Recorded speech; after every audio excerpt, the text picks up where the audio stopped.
അപ്പോൾ നമുക്ക് ഇന്ന് കിട്ടിയിരിക്കുന്ന ഒരു വർക്കാണ്. ഐഫോൺ 13 പ്രോയാണ് മോഡൽ വരുന്നത്.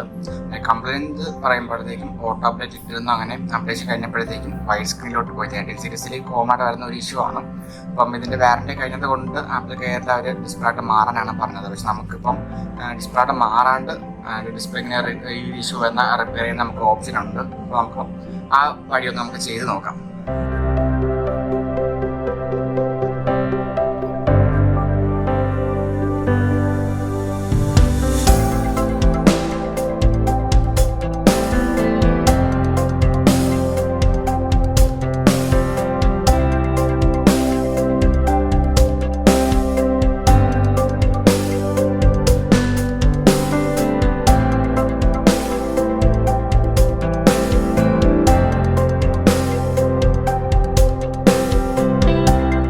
നമ്മുടെ ഐഫോൺ 13 പ്രോൻ്റെ വർക്ക് നമ്മൾ കംപ്ലീറ്റ് ആയിട്ടുണ്ട്.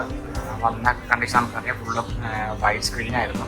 നമ്മൾ സ്ട്രിപ്പ് ചേഞ്ച് ചെയ്തു, പഴയൊരു കണ്ടീഷനോട്ട് ആയിട്ടുണ്ട്. നമുക്ക് ഇതേപോലെ കമ്പനി കാര്യങ്ങളൊക്കെ ഉള്ളത് ഉണ്ടായി. അപ്പോൾ ഡിസ്പ്ലേ മാറാണ്ട് സ്ട്രിപ്പ് മാത്രം മാറിയിട്ട് നമുക്ക് പഴയൊരു കണ്ടീഷനോട്ട് യൂസ് ചെയ്യാൻ പറ്റുന്നതാണ്. ഇതേപോലെ കമ്പനികൾക്ക് ഞങ്ങൾ നമ്മുടെ ഓലോമൊബൈൽസായിട്ട് ബന്ധപ്പെടുക.